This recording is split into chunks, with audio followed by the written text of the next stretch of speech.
This is Remington from Palais Royale, and you're listening to Rock Sound Podcast.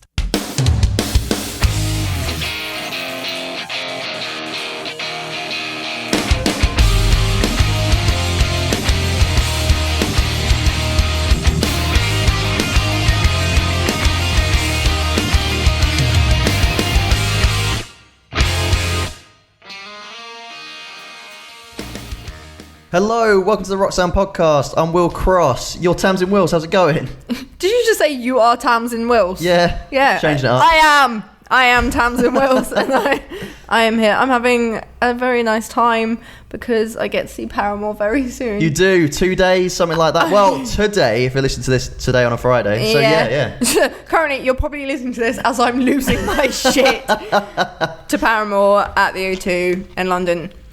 So if you're going, keep an eye out for me. Yes, yeah. Let us know if you see Tamsin and tell us a story. And Jack Rogers, hello. Hello, Will. All right. Yeah, I mean, in the case of maybe listening while Tamsin's at Paramore, you'll be listening the night after I've seen Fall Out Boy, and I will be completely void of tears because I've cried them all. Wow, it's going to be an emotional week then. Follow us on SoundCloud, subscribe to us on iTunes. Last week we had the Black Veil Brides doubleheader to kick off 2018. Huge stuff with Andy Biersack and Christian Coma, chatting everything Veil, really honest stuff about the band's time away, amazing stuff. And also Partway Drive's Winston McCall on everything to do with their forthcoming new album coming later this year. Super mysterious, really exciting. So go back and listen to that, let us know what you thought. But this week we have got even more exclusive stuff. We've got Beartooth's Caleb Shomo talking everything 2018. All about the band's forthcoming third album, stuff about Aggressive, which he wasn't happy with, loads of stuff you're not going to find anywhere else, so stay tuned for that. And also we've got Dashboard Confessional legend Chris Carrabba, first Dashboard Confessional album, Crooked Shadows, in almost 9 years, coming out in February. So we talked to him all about that. It's great, all about his legacy, all the stuff on the emo scene, why he came back, and man, like, he was not holding back either. Like, to be able to hear such a legend, someone who's lived through it, talk through all this stuff and like say, you know, things he thought about, you know, both positive and negative about the whole emo scene,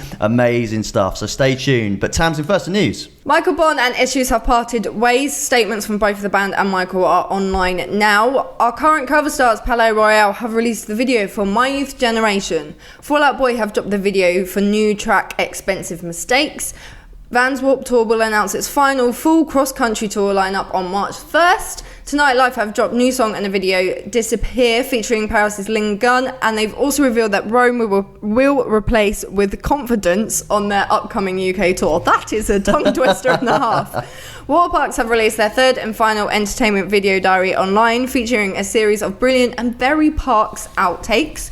Bury Tomorrow are in the studio recording album 5, and loads more exclusive stuff on our website. Head to rocksound.tv. There is stuff including Black Veil Brides, As It Is, Palais Royale, stories of bands being the nicest people on the planet.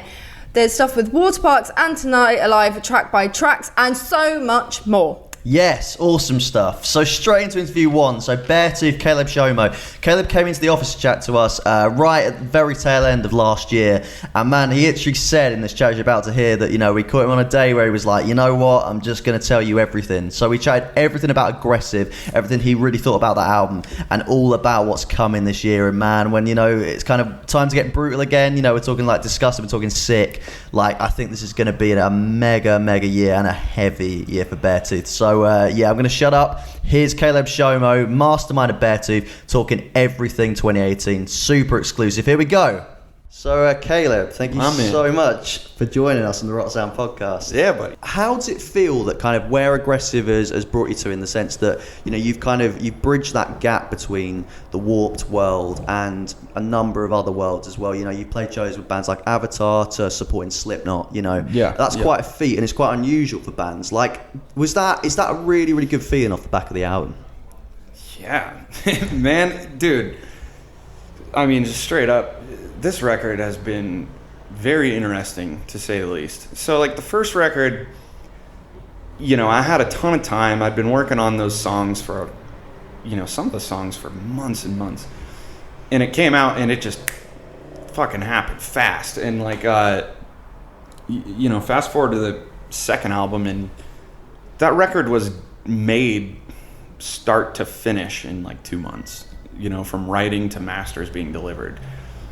So it happened quick. I didn't even really get to wrap my head around it. It was just like the record's done and it's delivered. I guess let's play some shows and see if people like it. And then, our Hated took off on rock radio, and we were top 5 for quite a long time. And I don't know, things have just been moving, dude. They've been moving like crazy. So I'm pleasantly surprised, is what I'll say. I didn't expect it to do what it did. I think, you really caught me at a good time. I'm going to talk about some stuff I haven't really talked about at all. Oh, wow. I don't know. There were certain things with Aggressive that I didn't think made the cut. Like, for me personally. And I'm sure, to listeners and people that are fans of the band, they were able to, like, get through it without such a nitpicky attitude. But when I listen to it, there are just certain things that I feel like didn't have the same magic that the first record did. There were a lot of people involved I tried a whole bunch of new stuff, and I think a lot of it worked and some of it didn't. So for the amount of success that we got off that record, I'm ecstatic. I mean, I'm absolutely ecstatic. And don't get me wrong, I'm proud of the record. I'm really glad I made it. I poured my heart into those songs, but for what came out of that, I'm shocked. But in a very good way. We toured with fucking Slipknot. What else do you want to say? Like, that's it. I'm good. I can die happy. 100%. Well, it's really interesting to say that. I mean, okay, so now you've said that then, in terms of songs that you weren't so happy with then, despite the album success, like, there were some real curveballs on there, songs like King of Anything. I mean, was it those? I mean, I love those tracks. So was it those tracks, or was it other songs that maybe sounded a bit more like the first album, or? It was more of the sound of certain songs. Like, I think there was stuff that I should have sat on longer. I think there was some stuff that I rushed, and like, it's more personal stuff. It's stuff that the people that are listening to it, like, the regular listener probably wouldn't notice. But it's little things for me where I'm like, fuck, I had a better lyric I should have used there, or that guitar part could have had more bite on it, or this, just little weird things. But I don't know. I have a ton of time to make this next record, so I'll make sure that it is perfect. Amazing. So did a lot of that come from like how it was did you feel it was a bit rushed then in hindsight? Yeah, it was rushed. Sometimes that makes good shit though. Like Hated, I mean, I wrote that song in like 24 hours. Like, it just happened really fast. And, that's my pride and joy of that record, because it was the most successful song we had. It's probably my favorite song, and there were no co-writers or co-producers or anything on that track, so that like definitely gave me more confidence to try and like conquer things on my own. But I don't know. All in all, I'm happy with it, and I had a good time. But it's basically like that last 2% that I'm gonna take that 2% that was missing and make that 20% that goes into the next record, right? Yeah. I want this next record to be so fucking over the top ripping. Yeah. So, yeah. Amazing. So talking to the next record then, obviously I know it's its initial stages. Like, is in that sense heavy? It's different. I have one song fully written. It is the title track of the album, and there's no screaming on it at all. But it's very emotional. It's rock. It's fucking ripping guitars, fast drums, the whole nine. But I think one of the things that I got caught up in on the second album was like writing a little more externally and not writing from my internal shit, which the whole first album is all internal. I mean, every song pretty much, other than like Beaten in Lips, is about some shit that I've been through and things that I've dealt with in life. And Aggressive was definitely more outward. It was more looking at other situations. And I went back in, like, to myself. Like, I dove back in, and when I set the tone for the album with this first song, I wrote, to me personally, one of the most emotional songs I've ever written. And I don't know. I mean, I wish I could talk about it more, but I don't want to give too much away too early. but it's heavy stuff, man, like emotionally in the sense. But so this one song that I have written fully is, I think, you know, some of the best melodic stuff I've ever written, but there is some heavy stuff coming, like really heavy shit. You know, I've been listening to a ton of metal and a ton of like, I don't know, aggro music, so I'm going to try and really bring it back. Amazing, man. I'm so excited. I mean, because I was going to go into that kind of lyrical shift from disgusting into aggressive. Like, so with this album, do you reckon then it will be much more personal, like disgusting? So I remember you saying before Aggressive came out that you, like you just said to me, you were looking at more things kind of outside and kind of fighting, overcoming battles and that sort of thing. Yeah. This will be much more personal. Way more personal. Very internal. I don't know. I've written some songs that I'm like kind of scared to release because they're really fucking dark. And like, you know, it's shit that I don't like to talk about. But here's what the reality is, man. When I started Beartooth, I told myself, this is my therapy. This is how I deal with my life, is writing these songs and putting every bit of honest emotion into it, regardless of who hears it. And once you put out an album and a ton of people hear it and a ton of people start coming to shows singing your fucked up lyrics, it's like, all right, well, maybe I should think about this a little more. But I'm just kind of saying fuck it for this next one. Definitely going more just raw and like internal and intense, I guess. Wow, yeah, because I remember hearing the title track Disgusting for the first time, and I remember, you know, it was almost like hearing Daddy by Korn or Scissors by Slipknot or something like that. I mean, I think I reviewed the album and said that. I mean, it was so visceral and so like, wow, you know, you could feel what you were going through in the vocal booth. Yeah. Is that going to be hard to revisit, do you think? Absolutely. I hate it. I mean, writing those songs is, you know, it's a very cathartic experience. It's a very like emotional, like positive overcoming thing. But when you're in the middle of it, writing those songs is basically locking yourself away somewhere and just diving in as far as you can go to the parts that you don't ever want to think about of yourself, and then writing a song for hopefully millions of people to hear. That's tough to wrap your head around sometimes, man. It really is. But again, I'm just trying to say fuck it. Just write what I need to write and get my head on straight. And I think people connect to that. I think that's what Beartooth does, man. Beartooth should just be that real raw shit. And yeah, I don't want to lose that ever. So I'm really trying to make sure that this next record has that. Wow. I mean, you mentioned Hated earlier. I mean, you were talking about this amazing melodies that you've come up with and the new stuff as well. I mean, with that song and it doing so well at Rock Radio, is that something that maybe alongside what we've just talked about, you kind of want to explore even more, you know? Because obviously, you know, so with songs like In Between, which have gone down as absolute Beartooth fan favourites, is it kind of, would you like to expand on that side of the band as well? Or do you think that's something that maybe won't be so apparent this time? Absolutely. I mean, one of the big things for me, I don't think I learned how to sing until like the last year. Like, you know, I've been going through and touring, and I've been young and just having my time and fucking around and living it up, and it's been great. But I've fallen in love with singing, like really fallen in love with singing, and I want to make sure I explore that.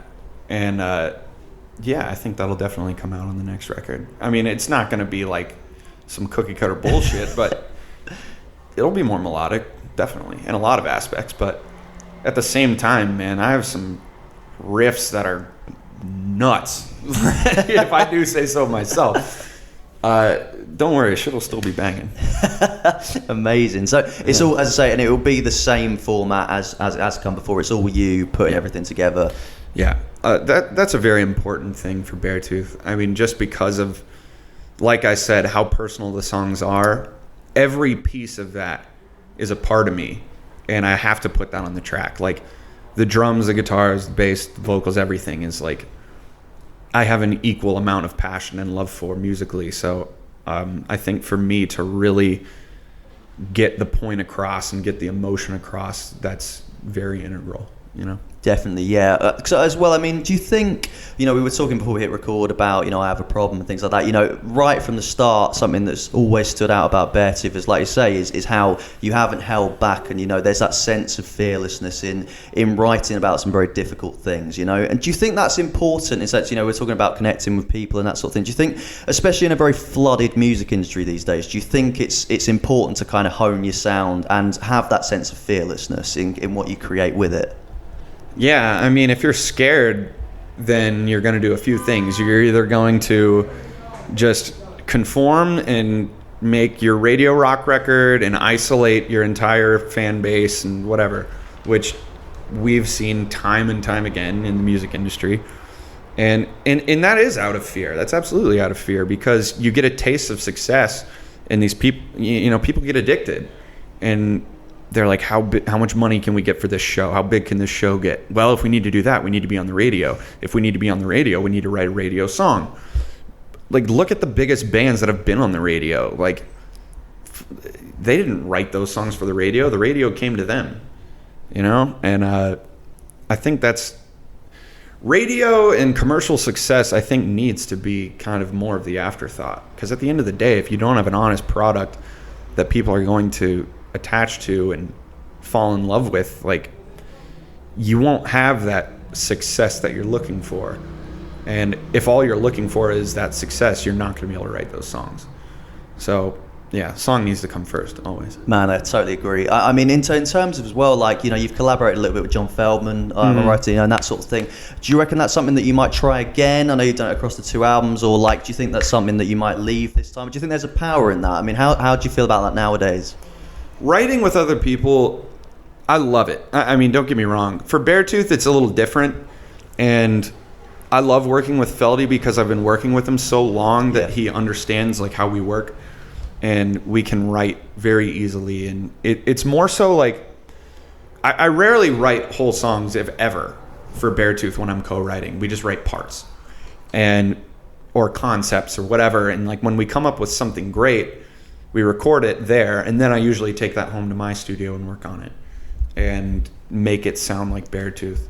So I love the co-writing. I mean, it just expands your mind. Like, I mean, yeah, I do all of it myself, recording it and majority of writing. But, yeah, I mean, I think it'd be a little bit narrow-minded not to just give it a shot with some other people and see what comes out. I mean, as long as I'm still taking it back and like sitting with it in my studio and making sure that it has the feel, then it'll be good. Yeah, definitely. Yeah. It sounds like you're so pumped for these tunes. Is that? Oh, yeah. Is that very much the plan then? So you're going to take your time, make sure that you flesh these songs out as much as you possibly can. Absolutely, dude. I'm doing some new stuff. I'm trying new things. Like, after I get home, I'm going to go like see my family for Thanksgiving, and then I just start traveling. So like, I'm going to LA, I'm going to New York, I'm going to Tokyo. We're working out some other stuff for like January, but I just want to go explore cities. Because like, when you travel on tour, I mean, you show up, you load in, you play, maybe go get a beer and a slice of pizza somewhere, and then that's it. So, I feel like I've been around the world, but I haven't seen any of it. Like, I want to go experience that in some of my favorite places in the world, and then go work out of a studio in there. And that's another thing is the last 2 records, I've just made everything in my basement. And don't get me wrong, at this point, my studio in my basement has become pretty serious. But I don't know. There's something about the energy of places, man. Like, I want to track the record at a place called Blackbird in Nashville, which I've never done before. I've never gone to like a full fucking studio with the whole 9 and made a record. But at the same time, it's not going to be the usual way. Like, I'm going to go in with just me and then an engineer that knows the studio, and like knows all the gear and stuff. And then I'm just going to start recording. And, I don't know. I'm really excited about that. I'll get to like, cause I'm a recording nerd, dude. And they have like the coolest shit that you can get. They just have it all. So I am basically just going to be kid in a candy store for 2 months and just try and make it as loud and vicious as possible. Amazing. So to finish up then, going into 2018 with all that in mind, are there any nerves, or is it just the fire to just do this? There's always going to be nerves, man. Like, I'm always scared to this day still showing people new songs. But I think that's got to be there. I mean, if not, it would just feel like a job. It would just feel like I'm going into my 9 to 5. But yeah, I'm always nervous. I'm always like, are the people going to like it? Is this a good Beartooth song? Is this bullshit? Whatever. But yeah, that'll never go away. I hope it never goes away.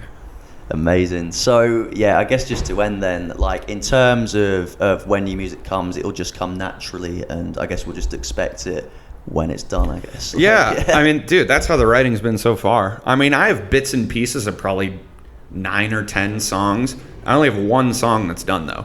You know what I mean? Yeah. Because I don't want to rush anything. I don't want to force myself to write a part that I know won't fit. And there's only been one that just worked. You know, it just happened the whole way through, like in one day, which is rare. I mean, usually it's in bits and pieces, but trying my hardest not to rush it, trying to make sure it sounds like fucking Beartooth, trying to make sure it rips, but that I'm still able to pour my heart and soul into it. Awesome. Yeah, that was such a good chat. Like, I love that Caleb just came and just wanted to chat everything and be really candid and just tell us everything that's happening with his band. He sounds so stoked. Tamsin, what are you saying? I mean, I'm a little concerned that if, like, this new stuff is going to be really, like, extra dark and emotional, like, compared with the stuff they've already put out, like, I feel like this might destroy all of our souls when we listen to it. But yeah, it sounds like they've got some really exciting stuff coming up. It was interesting here. I think every musician has it when they listen back to an album, and it's just like, oh, I could have done something different with that guitar bit or whatever. But I think we can all agree that the Beartooth records are just disgustingly brutal and epic in so many ways. But yeah, like, as you said, sounds like 2018 is going to be a really exciting year for them. I'm looking forward to seeing what comes out of these writing and recording sessions. As you said, he's kind of, there's not much screaming. He's like doing a lot more singing and stuff. So it'll be really cool to kind of see how he develops his voice and stuff over the next 12 months. Definitely, yeah. I mean, like, talking about that song he had fully written, like the title track, I mean, the fact that he's saying, you know, he's scared to release some of this stuff, kind of going what you've just said, like, that really, as someone who loves kind of savagery and darkness in music, like, it's so exciting. Jack? Yeah. I mean, they say it a lot that it takes a lot of guts to be able to, like, talk about the art that you've made in such a candid way and, like, know when things didn't really work. Like I say, like, imagine if you hadn't caught him on a good day when he's just like, oh, you caught me on a day, I'm not going to tell you anything. Well, I'm pleased I did that. Yeah, but he's just like, yeah, you caught me on a day where I'm going to tell you absolutely everything. Lucky you. But yeah, it's the thing he says when he's like that, because music is therapy to so many people, especially the people who are writing it, and a lot of the undertones on Disgusting especially were really, really, I don't know, like, hard to stomach at times. And I feel as though, like, if he took the foot off that pedal on aggressive, and, like, even though he was still writing from the heart, it's like there's a bit less, oh, I'm going to hold back for it. Especially when he's saying, like, oh, these kids screaming back my, like, depressed-ass lyrics and, like, my own anxieties. But to be able to go, you know what, actually, this is who Beartooth is, and Beartooth is a band which is able to kind of play with those sort of subjects more than a lot of bands can, and he can push those limits as much. Like, to hear that for album 3, which is probably more than the sophomore album, like, this is the big one going in. Like, this is like this one where it's make or break. If you go in all guns blazing, like, there's no way you can lose. Yeah, 100%. I mean, I think you're right. I mean, when you look at a lot of bands, you know, like we often talk about Bring Me the Horizon on this podcast, stuff like that. When you look at that kind of third album, it's the moment where everything can kind of really click. So I think that could happen for Beartooth this year. So super exciting. More on that as we get it. We'll definitely chat to Caleb again. And man, just cannot wait for these songs. Jack? Oh, yeah. It's list of question time, lads. So we got Drumming Dramatically, which that just makes me think of, you know, that episode of Simpsons where it's Lollapalooza, and he goes, Billy Corgan smashing pumpkins, Homer Simpson smiling politely. That's like drumming dramatically. What colour should Austin dye his hair next? Well, I've been excited for this. I mean, this is probably, like, in 25 episodes, this is the most important question we've probably been asked. Because the thing about Austin's hair is that he knows how to do it. And I've seen on the internet, like, people are convinced he's got wigs, like, fully. Like, you've seen him. Like, people generally go, yeah. People think he's got wigs. I don't think people understand how hair dye works. Well, no, but it's because, like, he can go from, like, one day to another and be like, go from. There's like, this thing called semi-permanent. Usually, as somebody who has dyed their hair, numerous bright colours, they are semi-permanent and they only last 2 to 10 washes. Really? So he can literally change his hair color every week if he wanted to. See, this is coming from someone who only ever had blonde tips. I don't understand why those blonde bits didn't become like green or like a nice red. I wasn't new metal enough. No. Yeah, I would have thought you'd have had dyed hair at some point. No, I mean, like, I dyed it black once for, like, Emo for, days. like, but I think the peak of what Austin could do is like a really metallic gold, if that's possible. You could maybe go for like a rose gold and then chuck some. You can get like gold spray. So if you wanted, for the live shows or something, he could put nice rose gold tint on and then cover it with gold spray to get the glow. I mean, the lights would really bounce. In my head, I'm convinced that you can go down to Wilko's and buy, I want to dye my hair gold today. Like, does that not exist? I don't think you can get it in Wilko's. Every day is a school day. Austin, if you're listening and you need some advice on where to buy your hair dye, feel free to hit me up because I know the best places to get the best deals. Legit. Also, my mum can get discounted bright coloured hair dye, so I can hook you up with some cheap ass deals. No way. That's I hope right. it hits you up on that. Your Twitter handle is? Just my name, Tamsin Wills. Yeah. Spelled with a Y. Hit her up. I do hope, Austin, I really hope you are listening. What I would, and that you put up with this enough to be a regular regular listener. listener. Really like to see, if you don't really feel like sliding into my DMs, I would like to see a Austin and Goodeye Young collab. Oh, yeah, that would be sick.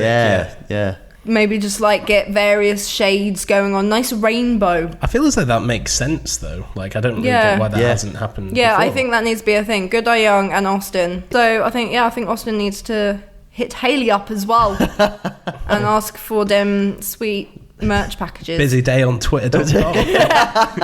That's a great shout. Mine is a vibrant red. Like on entertainment, he can be quite salty, as we've chatted about before. Yes. And obviously Tantrum, which you guys are going to hear very soon. Waterparks at their most salty and angry. I think a vibrant red, like a devilish red, would suit him. Or a nice peach. Oh yeah, there's actually a song called Peach on the album. There we go. Yeah, peach would be nice. Nice peach for the summer season, perhaps. Yeah. Lovely stuff. And Marilyn Dela Cruz has asked, who were the first bands you got into? And I saw this as like, who were the first band, like the first album you bought, because that's like the way that it goes. And I can stem it back that I was obsessed with like 3 bands in like succession, one after another. And the first one was Good Charlotte. Like, Young and the Hopeless first album. I'm sure I've said that before at some point. But yeah, like, played that CD until it snapped. Like, read the lyrics. Like, kids, if you don't know what a Walkman is, that's the second time we've done this. Yeah, but maybe like, have a so look in your parents' attic. Yeah, like next to the Game Boy Color and your mini disc. and your mini disc. But yeah, I used to spin that like constantly when I was like on road trips and stuff.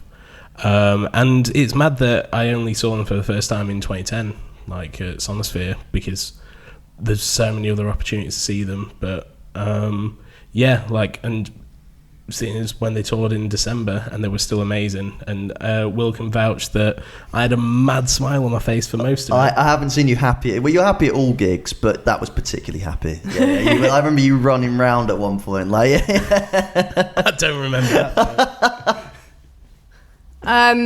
I remember, so there was one band that kind of started me off down this path of guitars and riffs and pop punk bangers, and that was a band called Busted. Yeah. And as okay, a lot of people will probably know Busted as what they are now. About Funky. 10 years ago? No, it was longer than that. Christ. 15 now. Yeah, it was probably about 15 years ago now. Yeah. That's when they first came out, and they used to air kick in their music videos, and it was the coolest shit I'd ever seen. They never had a drummer either, which was the amazing part. But Charlie was also the drummer and the guitarist and the singer at the same time. Oh, What's okay. the video where he played drums? You said no. Oh, yeah. It said the half pipe. So that when I was like, I think I must have been about 11 or 12 when like they were in their heyday. They really started me as kind of jokey as we look at them now. They started me on the path to, and after that I found Good Charlotte, I found Linkin Park. I was also obsessed with Avril Lavigne, kind of those like skate pop records. And yeah, Who's David by Busted is probably one of the biggest bangers of the 21st century. That is a great 3 a.m. 3 a.m. Catch me crying to that on the tube home. To this day. Yeah. Amazing stuff. At 3 a.m. as well. Yeah. I'm going to set an It's alarm. like obligatory. It's time. It's out of control. I'm going with Limp Bizkit. I was a straight up new metal boy when I first got into music. Well, we're going to go Limp Bizkit and Linkin Park. So Chocolate Starfish and Hybrid Theory pretty much got them exactly the same time. And Iowa by Slipknot, which I mentioned last week. Like, just straight up, I mean, it was the first time that, heard things that ferocious and that kind of bludgeoning and like, oh god, what's going on? But it was just so amazing. And to kind of go from WWF or WWE as it's now known, for like wrestlers like Kane and things like that. I think that kind of bridged me into these kind of weird interesting bands. So yeah, straight up new metal, big time. Big. Cheers, lads. Awesome stuff. So our new issue, Palais Royale, we launched it last week. All the bundles are sold out, so I can't plug them this week. So that's mental. That is mental, isn't it? That's absolutely mental. Yeah, everything is gone. Absolutely insane. You guys, the Royal Council came out and just bought them all up. Absolutely amazing stuff. The newsstand mags are still available, although they are still going as well very, very, very quickly. So head to shop.rocksound.tv. Be super quick on that because it's looking like they're going to sell out as well, like even just the individual newsstand mags. So if you want to pick this up, you've still got a chance to get those, so get on it. Shop.rocksound.tv right now. Also includes Special 21 Pilots Pull-Out photo magazine celebrating the blurry face era ahead of what happens next. Also chats with Asking Alexandria, Tonight at Live Marmozette, and reviews of Waterparks Entertainment, FOB's Mania. Loads going on. Shop.rocksound.tv. Absolutely insane week. Spotify playlists as well. Our Rock Sound chart is of course updated. Follow us on there. Jack, who's number one? It's My Youth Generation by Palais Royale. It is. Cover stars. Yeah, big stuff. Scuzz TV show, new episode on daily on Scuzz. Check that out. And as Tamsin said earlier in the show as well, loads going on online on our website, rocksound.tv too. So get involved with that. Check everything out. Let us know what you're digging most. And get those individual newsstand magazines because they're going to go. Interview 2, Dashboard Confessional. So, talking of legends, getting into music, all that sort of stuff. Emo. I think the three of us around this table, and for many of you out there who might be a little bit older, Dashboard Confessional were one of the absolute leading lights of the emo scene. And Chris Carrabba, he is Dashboard Confessional essentially. First time that they've come back in almost 9 years now with new album Crooked Shadows. Includes collaborations with Chrissy Costanza of Against the Current and Lindsay Sterling as well. Did the Christmas song with Alex Gaskarth last year. Really, really interesting stuff. It's a really interesting, brilliant album.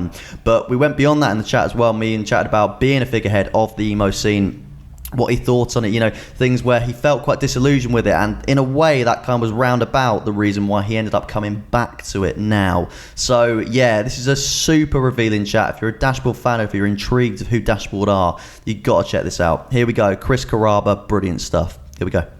I guess to kick off, what motivated your decision to come back to Dashboard full time? Because obviously you took some time away with Twin Forks, Further Seems Forever for a bit as well. You're just kind of doing your own thing. What motivated you to come back to it full time with the new record?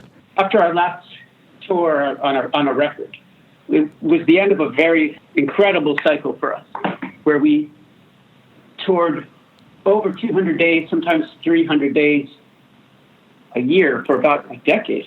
And we did this all with sort of at the by the favor of our fan base, really. You know, we I guess we were close to a little bit of success on the radio here and there, but if I'm being really honest, we never really had radio success. So what we did have was this agreement with our audience that their expectation would be met. And their expectation, I think, was that when we went up there and when I went up there on stage, I was going to give it everything I had from the deepest place I could get to. And we finished that tour, and it was the first time I felt like maybe I can't go any deeper than this, or maybe I can't get deeper than this anymore, as deep as this anymore. And we kind of talked about it as a band, and we just had this understanding that maybe if we were a different band and had radio success or what have you, if we weren't a niche band, if we didn't have such an incredible audience that, though it was smaller than maybe if we were on the radio, it was really intensely connected to us, and we felt the same way towards them. And we just felt we didn't have the right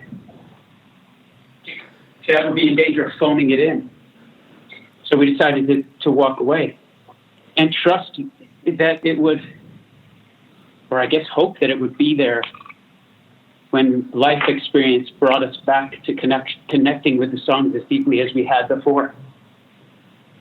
And so, needless to say, it was an unpopular decision with, say, our bookkeeper and possibly our record label at the time, but it was what was necessary for us to do to be able to move forward as people, as just people and performers. And, you know, if Dashboard was ever going to last, it was going to just have to, it would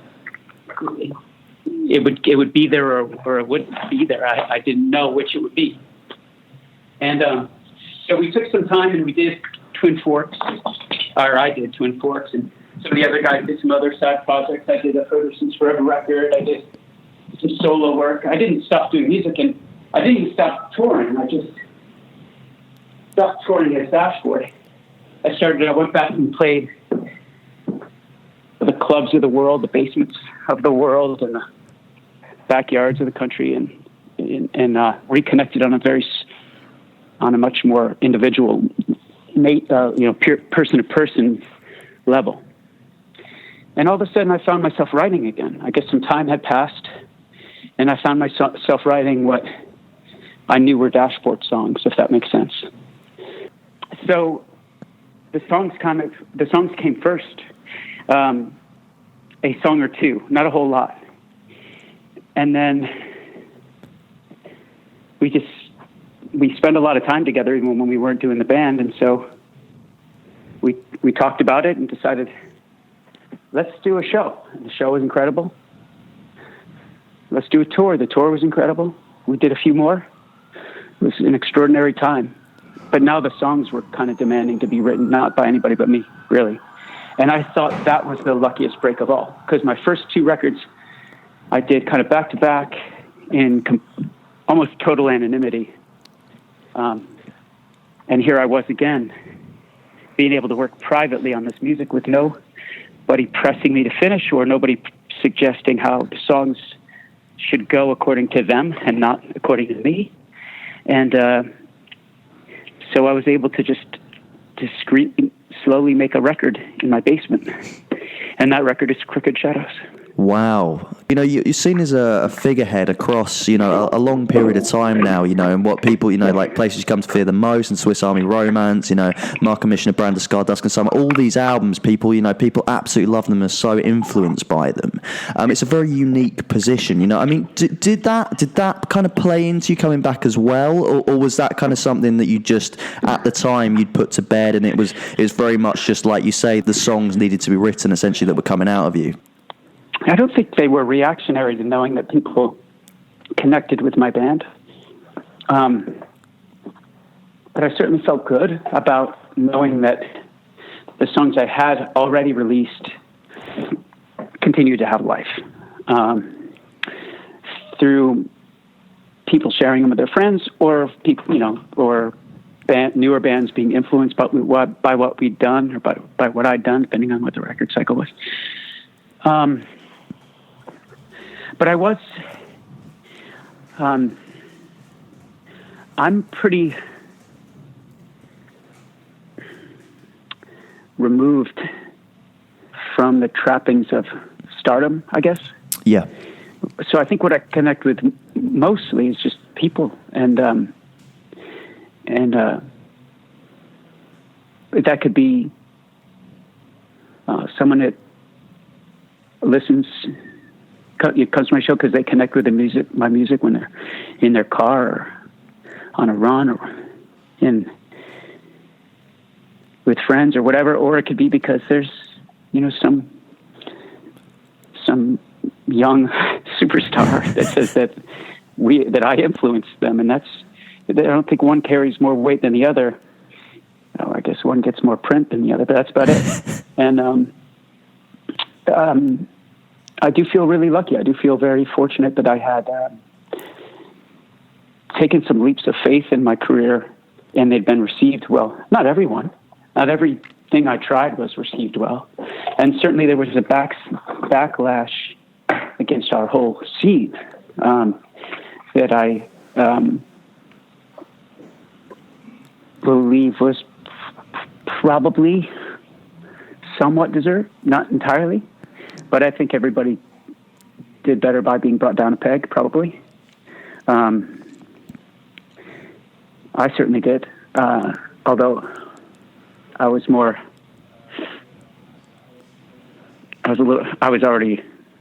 we were on hiatus during all that time, was more of an observer of it. So I didn't feel defensive about it, so to speak.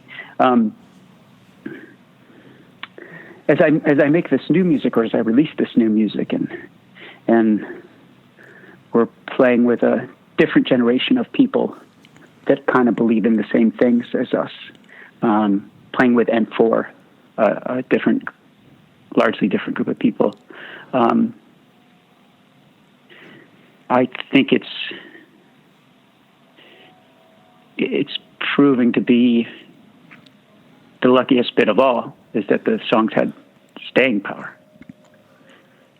Yeah, absolutely. Because I mean, yeah, like I say, I mean, you know, all these songs are such classics now, and I mean, you know, you were saying that you felt like it was good that you were knocked down a peg. I mean, kind of, what do you mean in that sense? Did it just feel the scene kind of got too big, or was it too overwhelming, or kind of what do you mean by that? I think that this scene that was born out of a purity of intention kind of thing, of just some like-minded bands with like-minded ethos and like-minded work ethics, and a similar approach to what they were willing to reveal in their songs, even if sonically there were different approaches across the board. I mean, I don't know if those, if casual listeners understand the relationship between, say, Dashboard and Newfound Glory. You know, like sonically, we're pretty different bands. Yeah. But we grew up streets away from each other, and we came up with the same kind of idealism and ideals and ethos, and we worked together. And there was bands across that genre. This very broad spectrum. But as time went by, newer bands were added into the fold. And I think they shared an aesthetic at some point, sonically, but they were cherry picking from the other things they liked. There was this, I don't know, that era of where it seemed to like hair and makeup was kind of as important as the idea behind the song. Yeah, was something I didn't connect with as deeply, though I will say rightly, I was entertained by. When done at its best, you got something like My Chemical Romance, blazing a trail straight through the music scene, and kind of like hanging their hat on a rung that was sort of like only occupied by maybe Queen. And I thought that was glorious. That came out of our scene, our circle of friends. And it was just incredible. The part that I don't feel connected with, I think all of us got tagged for something we deserved. But the only part that but I still connected with these bands. And the part that I didn't connect with was when people started using their songs as a platform to brag, I guess, about how much money they had or how wonderful they were, I guess. And I checked. That's when I checked out. I said, okay, this is cycled past me now, and I'm meant for another path. I think, but all of us got. So all of us, when I say we got knocked down a peg, I think it was maybe it's a better analogy or better choice of a term to say we got knocked off our perch a little bit. We weren't played on the radio anymore. We were kind of whipping boys, made fun of, and stuff like that. Well, how is that much different than when we started? We weren't getting played on the radio. We certainly were getting made fun of and beat up and shit. That wasn't new territory. It was nice to be reminded, well, shit, if this is worth doing, it's worth fighting for our right to believe in doing it, believing in doing it, you know. Yeah, absolutely. I mean, that's so interesting to hear. And I mean, did that kind of, because I guess as well, you know, now coming back with Crooked Shadows, you know, I mean, how you've you know, you like you say, you know, you've been there, you know, you've seen it all, and you've seen, you know, things go up and go down as well, you know, achieving, you know, such huge success within that. I mean, now you're sort of, as with Dashboard full time, you're coming back into a music world like we're chatting about that's changed again. I mean, what's motivated you to do? Because, you know, you're say you're an artist who's had so much success, you don't have to do it. So what is it very much that you want to do it for the songs, and that you feel that it's a better landscape to come back into? What was the kind of thinking behind that? No, I'll respectfully use that term that you said I didn't have to, is that I did have to. That was that was what I was waiting for. This feeling of absolute urgency that is not of design for the listener later in the process. It's really just about, this must be done. I have to get this song done. I need to express myself, and I certainly hope when I'm doing it that people will like it. But I don't think of I think it's tricky, slippery slope maybe to think of the listener that will eventually hear a song. Maybe a year from now, while you're writing it. It's not something I'm very good at, I don't think. I think that if I'm good at something, if there's something that I am good at, it's trusting that the song, that I'll have the sense to not put the song out later if it is bad. I'm not going to censor it while I'm writing it. It was like this, it's when we were back, when we'd come back and we were doing these tours, we felt a special connection once again to these songs that we'd been playing for a long time, or maybe we'd stopped playing, but had played for a long time. And these songs were communicating differently to me, probably to the audience too. Maybe I was responding to their new take on these old songs, or maybe vice versa. I can't really tell, but it did kick in that, desire to have stories to tell like these felt, because these songs, it was like it felt almost like I was borrowing emotion from some of these songs that I'd already written. And I was trying to funnel these new stories I had to tell, or these new things I wanted to express within the 3-minute framework of a song that's been out and people have lived with for a long time. It's very hard to do, but it is impossible to ignore that what you're trying to do, as it turns out, is right. Wow, yeah, because going into the album, then, I mean, you know, there's songs like "About Us" and "Belong." You know, they've got that kind of, you know, obviously signature Dashboard feel, but there's a lot of new ground covered sonically. Take me into those songs in particular. You know, where did they've got a very they've got a kind of very fresh modern feel to them. You know, kind of take me into that. Where did those come from? And was this very much? Did you want to, with these songs? You know, did you want to very much keep pushing that envelope and keep seeing what you could do within the framework of your sound? I think so, but moreover, if I had like any kind of like outline for how I was going to present these songs, the idea was, well, what would I have done musically if this was my first record and I had all these things to say and I had all these instruments I now know how to play at my disposal. And I have this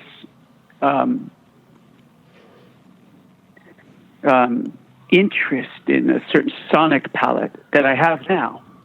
Am I beholden to the sound that I had before because I've made that sound before? Or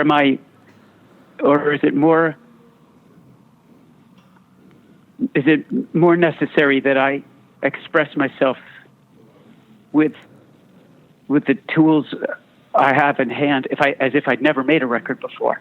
The answer is somewhere in between. About Us probably was the first slightly grander departure from slightly grander. That's really not. It's maybe the first noticeable departure from a template of presentation that I'd used as a crutch. I think that I can do a few things and get away with it. I know I'm pretty sure I can make an acoustic record, people lose their mind. And it almost feels like a bit of a cheat to me right now. Doesn't mean I won't wake up tomorrow with that. I'm feeling that would be the hardest thing to do. That's when I'll do that. I'm pretty sure that if I just wrench on an electric guitar, I know how to make that convey the same meaning the lyrics do and the same thing the melody does. But I need the mystery a little bit of, what happens if I maybe add some other elements in here that I think you've got to hear somebody discovering something in a song. It's the songs themselves lyrically, they're discovering, they're revealing of a sense of they're revealing in a sense. They're a discovery in and of themselves, and I think the music should follow suit. And I mean, you know, in that sense as well, you know, like we were talking about, you know, making these songs with these fresh ideas and these new sounds, and you know, not getting boxed into anything, or like you say, you know, sort of doing things that you feel might sort of be cheating anyone. That you're doing these fresh, interesting things. Now, I mean, you know, because we've talked about, you know, that kind of era earlier on in the chat as well. You know, you have bands doing 10-year anniversary tours and all this sort of stuff, and it feels like you're not doing that, and you're very much pushing forward, like we're chatting about, and doing these really interesting things. I mean, do you think that is really important, you know, to kind of keep pushing and keep evolving? I think it's important to me. I can't speak for anybody else's career. I mean, I'm going to some of those shows because I love those records. And I want to see them live. And so that's valid. But that's just not where I am right now. That isn't to say that when some... Yeah, but that's just... Yeah, I guess that's just not where I am. Just like... But I also couldn't have forced this record out if it wasn't where I was. I just have to be where I am. That's it. And, you know, when I think about just to double back for a second about like the sonic departure. It's not really a departure, so to speak, in my opinion. It's an extension, really. And like I think of maybe one of my favorite bands of all time, maybe my favorite band, I'm not sure, but probably is The Cure. And I remember with each record thinking how vastly different the new ones would sound. But when I go back and listen to them across now, they share so much with each other. And if I've done my job right, and you listen across all the records at some point, they'll sound like they were meant to be a straight line. Yeah, definitely. You can definitely hear that. You know, I mean, as a sort of lifelong Dashboard fan, you can completely hear that. And I mean, as well, you know, with that in mind, you know, you worked with Lindsey Sterling on Open My Eyes, and also Chrissy Costanza on Just What to Say. And obviously, you know, you worked with Nothing Nowhere recently as well. And I mean, you know, there's kind of artists from very different genres across the board. And what spurred that decision to collaborate? Is it kind of, do you think there's a real power in that collaboration and kind of knocking down, you know, inverted commas, genre boundaries? Yeah, I think it's been important to me from the beginning. Is that I think the genre I'm from as a whole is an outlier. So we've always operated like everyone is welcome and everyone is invited. It sort of made its way to the music itself from time to time, but in general, we often will put bands that maybe don't make perfect sense together on our bills, for the same reason that we will invite Chrissy to sing with us or Lindsey to play with us, and I think collaboration is this a challenging tool. I think some people might think of it as I think in my youth, I might have thought of it as a crutch, something you do. So, as a maybe somebody that did that wrote that way, perhaps was not able to write on their own, or the finished product, they couldn't have done it that way on their own. And now I look at it as it's a much more difficult thing actually to get this idea of how a song could be beyond the scope of the things that you yourself can do, and see it through to the finish line and have it bear fruit it's a difficult process and really rewarding when done right, kind of crushing when it doesn't work. I take those things pretty seriously. And I think there's, you know, like when Nothing Nowhere asked me to collaborate with him, you know, there was no question I was going to do it. I thought, you know, I think so highly of, actually, he's probably my favorite since hip hop artist, probably since the Streets. Wow. And so I felt like that was a real big honor to be invited to do that. Definitely. I mean, that's very exciting. Are there any nerves as well? Do you want to kind of, you know, win over a whole new generation of Dashboard fans? I mean, is that kind of very much, are there nerves in that? Is that what you want to do? Or are you just kind of, it's just very much just about the songs and you're just going to see how things go? You know, it's funny that you use that term, win over. That's what I do every night. I walk out there figuring, even if this thing hasn't gone away, I've always figured I got to win this. I got to win people over. I feel like, you know, I know I don't write conventional pop songs, and sometimes I don't play. You know, I started out in a really unconventional with an unconventional presentation, and that I was this kid with an acoustic guitar playing all these hardcore shows. So I've always set myself up for failure, but then go up there and try to win the crowd over, win the listener over, and prove that the songs have power beyond the presentation of the song. Yeah, really, really interesting to say. What a legend for someone to talk so candidly about, you know, things that he liked, things that he didn't like, you know, bigging up My Chemical Romance, but saying also that, you know, it got to the point where bands were bragging about stuff and kind of ruining the scene that he'd helped kind of build. So interesting. Jack, what do you reckon? You're a big Dashboard man. I love Dashboard Confessional. Like, I remember in one of my last breakups, Christ. Right. that I bought every Dashboard album off Amazon for a penny. Well, this was a really bad breakup, wasn't it? Yeah, it was rubbish. I bought all the Dashboard albums off Amazon for $0.01 each and just like smashed them. And I feel as though like you actually physically smashed them, or you just listened to them just so listened much? to them constantly. Oh, right, okay. I was like, it was like an episode of Dawson's Creek. Oh, Nice. Yes. But the thing about Dashboard and the thing about Chris is that he's relevant to every single like era of emo from like the 2000s all the way up to now. Like he's had nearly 20 years of just consistently being relevant, and as you say, he has seen it all and like done it all. And the biggest thing, he said it as well, it was like it's the staying power, like, and I feel as though he knows why his music stayed so relevant, but also he's not shocked that the music he's made has stuck around for this long, because he knows what he's doing basically. And I think it just comes down to like being so honest in your art and knowing when to stop and knowing when to change things up. Like as you say, he did Twin Forks, which if you haven't heard that album, that's brilliant as well. Yeah.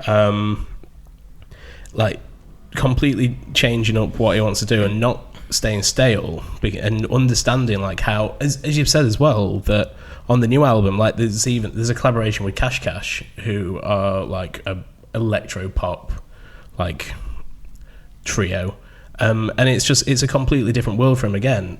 And like his intelligence and his like lack of fear to try these things and not just stick being the guy with a guitar like singing about his broken heart, it's amazing. Like there's not many people who can do that and stay as relevant as Chris has. Yeah, absolutely. Yeah, he's such a smart guy, and I love, like you say, like his responses, you know, talking about the power of collaboration, especially like that was so great to hear him talk about how that, you know, he's never wanted to ever be kind of defined by one certain thing or kind of be held back and let that influence how what his art sounds like, because he wants to try new things, you know, he wants to do these things, and so his projects have been so different, the Dashboard albums have been so different, and to kind of hear him still doing that, like you say, have Cash Cash or Chris Costanza on this album amongst the sort of more classic Dashboard stuff, it's such an interesting, relevant listen. It's brilliant. Tamsin, you're a big fan, right? Yeah, I mean, I've got so many memories of just those early Dashboard songs. Like, I'm pretty sure I had lyrics on my MySpace page.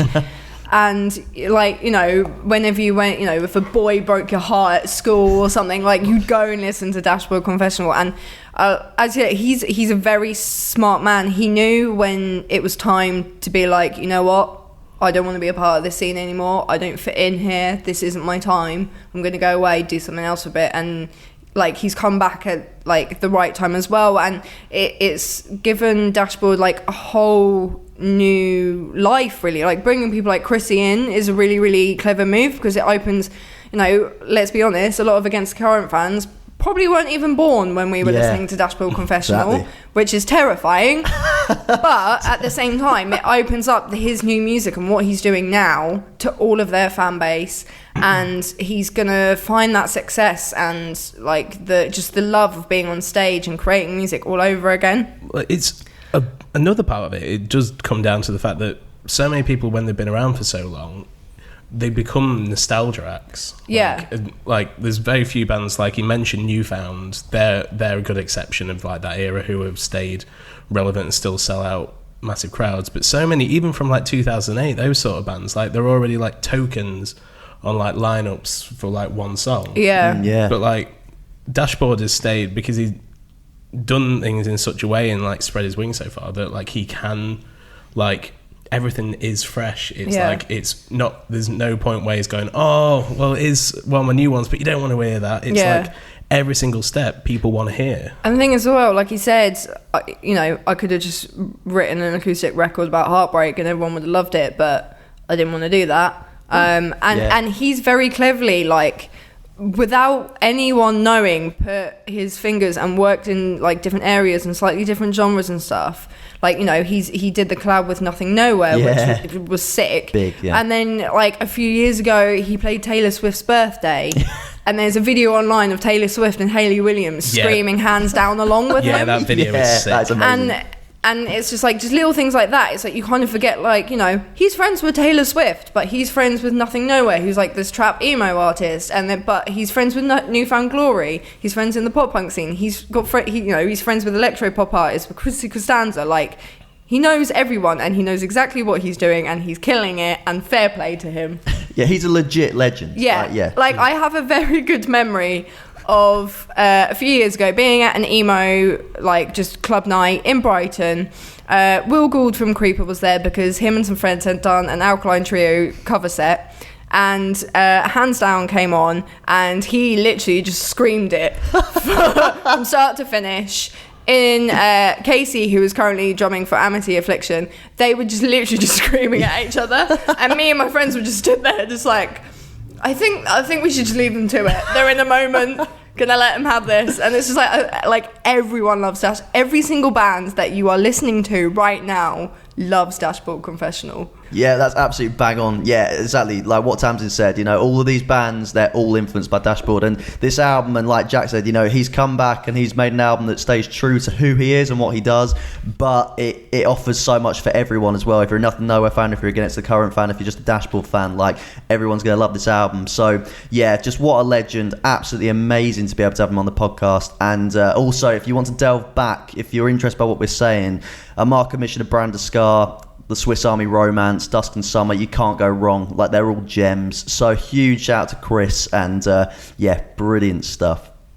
So final reminder, new issue on sale now. As I say, bundles are sold out, so the newsstand copies are still available, but only just. Shop.roxanne.tv, get on those, buy them all up before they go. Absolutely amazing. Palais Royale on the cover, super interesting stuff. Check it all out. As I say, it's just been an insane week of bundles going, all sorts of stuff, so it's been complete madness. But yeah, a few still left available, so shop.roxanne.tv. Follow us on Spotify, updated Rock Sound charts. Scuzz TV show is also on daily. Follow us on Instagram, Twitter, Facebook, online. Loads going on our website, rocksound.tv. And of course, follow us on SoundCloud and subscribe to us on iTunes for the podcast. Loads of exciting stuff already in the bag for the coming weeks. And yeah, it's been good. Is this actually the end? It's just suddenly crept up. It's the end, Will. Oh, but not forever. Oh, no, not forever. I got so into that Dashboard chat. I think that was one of our best.